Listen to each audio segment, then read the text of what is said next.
Hola, bienvenidos a este vídeo de análisis matemático, en concreto de cálculo vectorial, en el cual vamos a ver las integrales curvilíneas.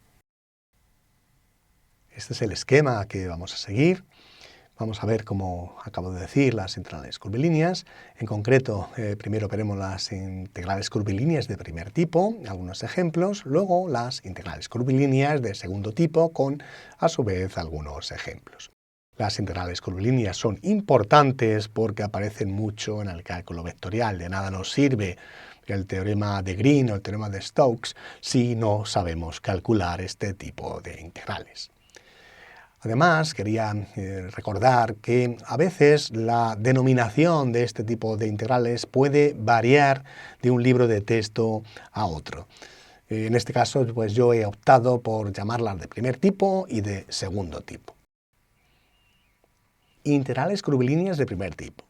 Una integral de trayectoria es una integral de una función que va de Rn a R, es una función, por lo tanto, digamos que sería un campo escalar en el lenguaje de los campos, y tenemos una curva que está parametrizada y que va de un punto A un punto B. ¿Qué es en este caso una integral de estas de primer tipo? Pues bueno, pues va a ser lo siguiente, va a ser esa función expresada en función de la curva. La curva, además, está expresada en función de un parámetro t, que es este de aquí. Para hacernos una idea de lo que es un parámetro t, imaginemos que es una línea de tiempos y que t es un tiempo. Y conforme pues t vale 1, 2, 3, 4, 5, lo que sea, pues nos va dando distintos valores para x, y, z, etc.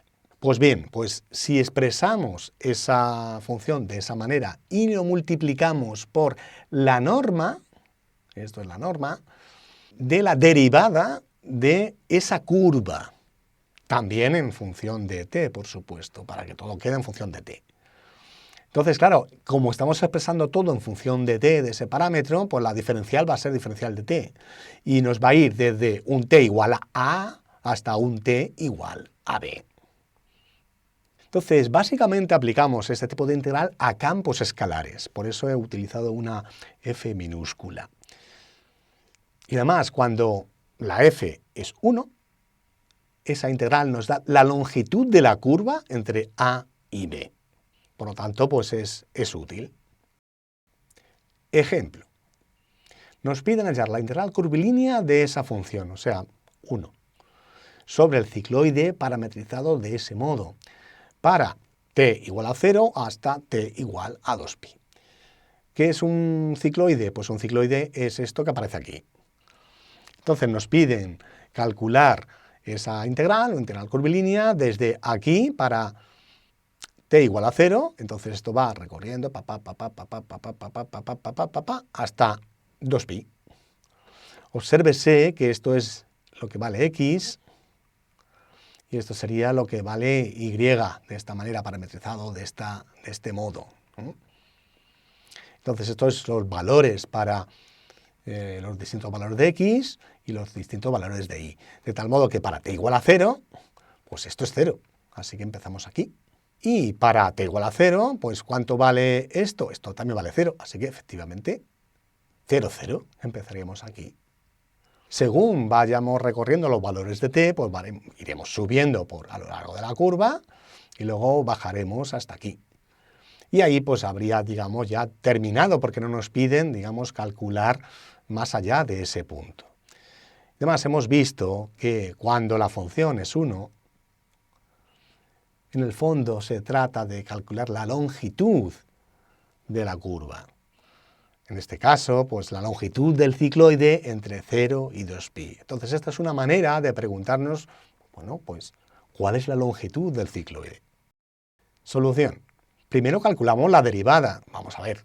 Partíamos de t menos seno de t, derivado, coma, porque esta es la primera componente, y derivamos la segunda. Entonces, esas son, digamos, derivadas triviales. Nos queda 1 menos coseno de t, coma, seno de t. Y calculamos su módulo. Esto no es más que teorema de Pitágoras. Así que es la raíz cuadrada de la primera componente al cuadrado más la segunda componente al cuadrado. que es eso de ahí. Podemos un poco expandir ese cuadrado, juntar además lo que es el seno cuadrado y el coseno cuadrado, digamos, aquí tenemos coseno cuadrado de t, seno cuadrado de t, que vale 1, ¿de acuerdo? Así que en total pues nos queda algo muy sencillo, que es raíz cuadrada de 2 menos 2 coseno de t. Ya solo nos queda montar la integral correspondiente, así que la montamos. Es entre 0 y 2pi. La f vale 1, así que no hay que sustituir ahí nada, no hay que añadir nada, no hay que poner nada ahí, y simplemente pues ponemos lo que es el módulo de la derivada de alfa, ¿no? Y que lo acabamos de obtener, es 2 menos 2 coseno de t diferencial de t. Aquí pues podemos multiplicar y dividir por un escalar y sacar, digamos, un 4, y luego sacándolo fuera de lo que es la raíz cuadrada, pues entonces nos queda un 2, que es ese 2 que aparece ahí fuera. El precio a pagar es este 2 de aquí abajo. Vemos que eso es útil. ¿Por qué? Pues utilizando esta expresión del ángulo mitad, pues 1 menos coseno de t es esto de aquí. Y además este 2 y este 2 se nos irán, ¿verdad? Entonces la integral nos queda de este modo, que es bastante sencillita. Es una integral trivial, y si integramos entre 0 y 2pi, pues nos da 8. Pues 8 unidades es lo que mide esta curva entre 0 y 2pi. Otro ejemplo. Ahora ya no nos piden lo anterior. Ahora tenemos una función, es sencilla, f de xy es igual a y, sin más.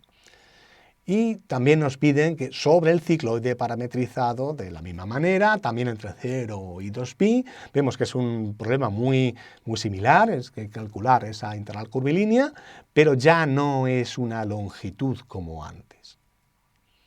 No hay ni longitud, ni área, ni nada. Esto es importante. Muchas veces, parte de las confusiones a la hora de resolver este tipo de problemas de integrales de líneas, imaginarse longitudes, imaginarse áreas, imaginarse cosas que en realidad no lo son. ¿De acuerdo? Algunas veces sí que hay áreas, algunas veces sí que hay longitudes, pero no siempre. Este es un caso en el que no hay analogía de longitud, de área, ni nada por el estilo. ¿Cuál es la solución? La norma de la derivada, pues ya la teníamos calculado de antes, ¿no? Entonces, ahora lo que tenemos que hacer es introducir pues, ese f de xy, que vale y. Hacemos el cambio, por supuesto, a t, al parámetro t. No podemos meter ahí una y porque no tendría ningún sentido. Todo tiene que ir coherente y todo tiene que ir con t. Así que, pues como y vale 1 menos coseno de t, según la parametrización que hemos visto, pues nada, sustituimos y ya está.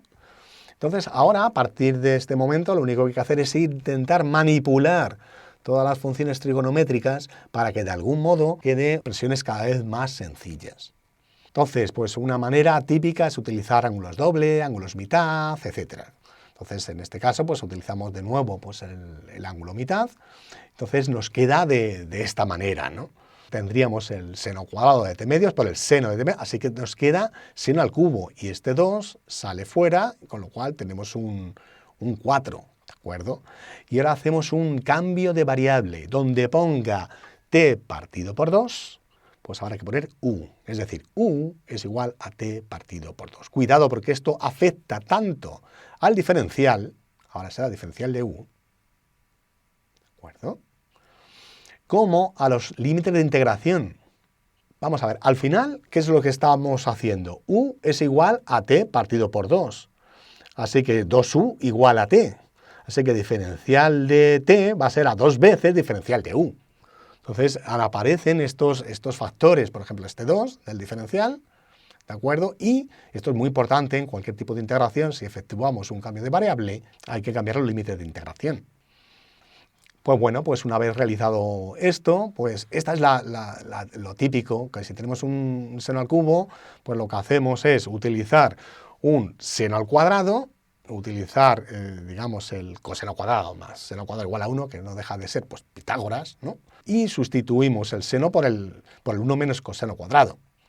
De tal modo que nos quedan dos sumandos, uno que será seno de u, y otro es coseno de u, seno de u. De tal modo que además el seno de u será la derivada del coseno.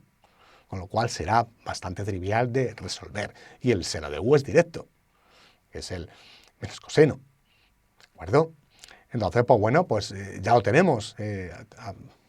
Estas serían sus primitivas entre 0 y pi, y al final pues nos da 32 tercios, que como vemos no tiene ninguna relación con lo que hemos calculado antes.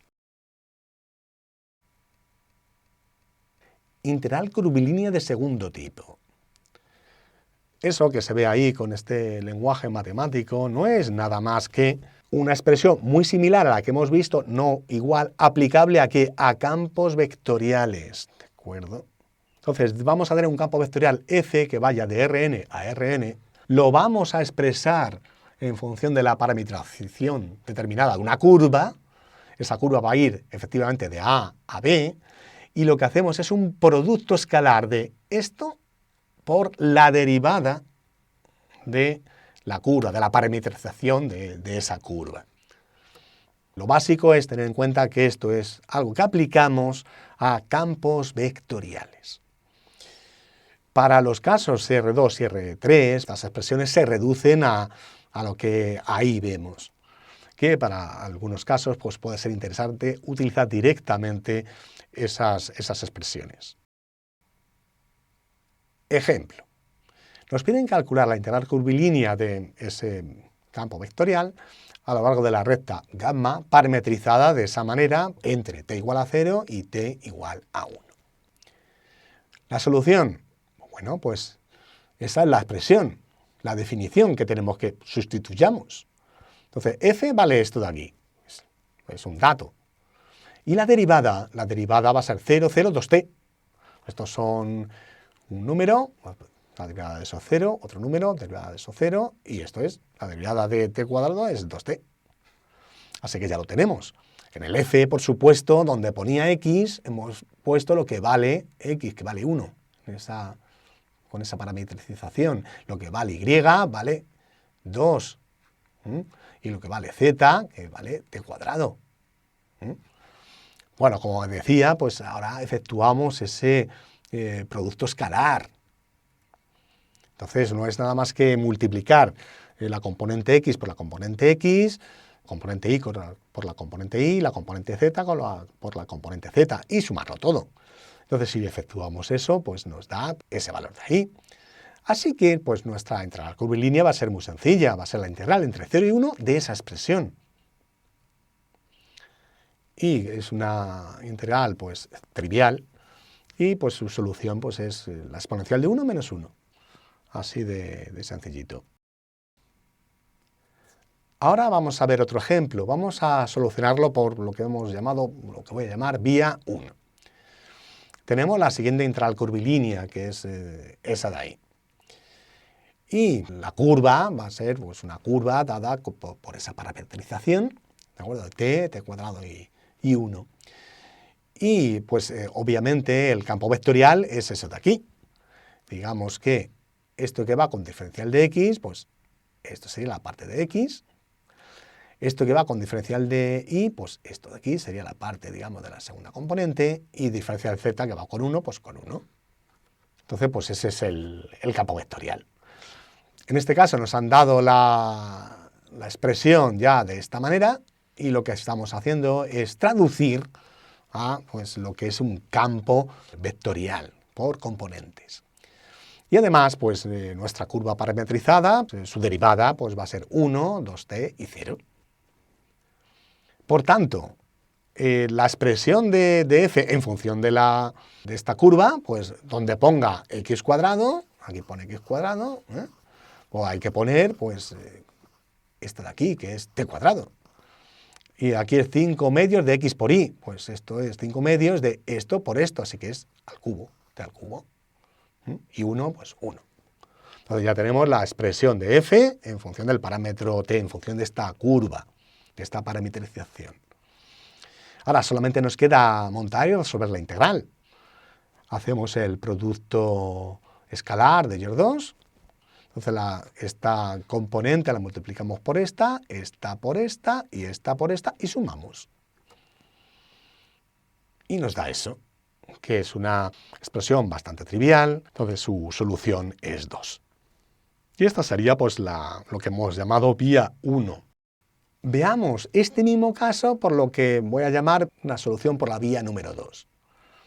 Vimos que la expresión para R3 era de este tipo de integrales era de este modo, ¿no? Que de hecho ya lo tenemos. Que en este caso, pues tenemos que P vale eso, Q vale eso y R vale eso. Porque esos son, digamos, las distintas componentes del campo. Y además, pues nuestra curva parametrizada pues, es la misma. El problema es el mismo, estamos utilizando otra vía de resolución. Entonces, pues la diferencial de x con respecto de t, ¿qué será? 1. Por lo tanto, diferencial de x es igual a diferencial de t. La diferencial de y con respecto de t, ¿qué será? 2t. Por lo tanto, la diferencial de y será 2t diferencial de t. Y finalmente, la diferencial de z con respecto de t vale 0, así que la diferencial de z vale 0. Esto nos permite sustituir las diferenciales. La integral nos queda al final de esta manera. Esto es de lo que partimos. Sustituimos donde ponga x por el valor de x, que en este caso es t, donde ponga y, pues t al cuadrado, y donde ponga z, pues ponemos 1. Y además las diferenciales de x, de y de z, pues serán respectivamente diferencial de t, 2t diferencial de t y 0. Y eso, pues, ¿qué es lo que nos da? Pues nos da una expresión, de nuevo, sencillita y exactamente el mismo valor. No podía ser de otra manera. Nos tiene que dar lo mismo. Entonces, como vemos en este tipo de integrales curvilíneas, pues tenemos estas dos vías.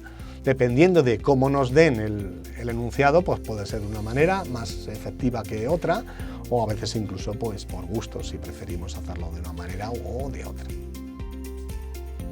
Y nada más, muchas gracias por ver este vídeo sobre integrales curvilíneas. Un saludo, adiós.